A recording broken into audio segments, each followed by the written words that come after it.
Kung si Rigor ginagawa niya ang lahat para madiin itong si Santino sa kasalanang hindi naman ginawa nito. Pagdating kay Tanggol, gagawin din niya ang lahat para ang kanyang kapatid ay malabas sa kulungan.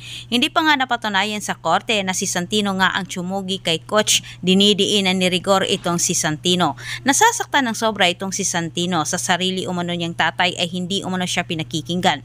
Sumugod itong si Tessa Presinto para magmakaawa kay Rigor na pakawalan itong si Santino.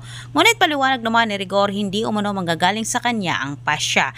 Walang ginawa itong si Rigor para tulungan sana itong si Santino, bagkus pinapahiya pa niya itong si Marites sa kapwa niyang mga lispo. Samantala sa kabilang banda ay nabawasan din ang angas ni David matapos din siyang nasukol nila Marcelo at Madonna. Pero sa kasamang palad, buhay naman ni Marcelo ang nasawi. Sirang-sira na ang tiwala ni Ramon kay David dahil wala na umano tong ginawang tama, puro na lang kapalpakan at sakit ng ulo sa kanilang negosyo. Nakatanggap ng tawag itong si Ramon mula sa kanyang tauhan na nagbabantay kay Marites. Ibinabalita ang nangyaring gulo sa pamilya ni Marites.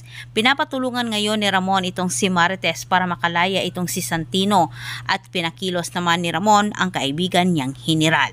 Sa lakad nila Ramon at David, wala silang napatunayan kung si Don Facundo ba ang nanulot sa kanilang kliyente sapagkat nalinlang naman sila ni Marcelo. Samantala sa kabilang banda, walang nagawa ang mga tauhan ni Agustos na makuha ang diamante mula kala Tanggol. Ngunit ang tauhan ni Agustos ang naisahan nila Tanggol at nakuha pa nila Tanggol at diamante, kasama pa ang perang kunwaring ibabayad ng mga ito kala Divina.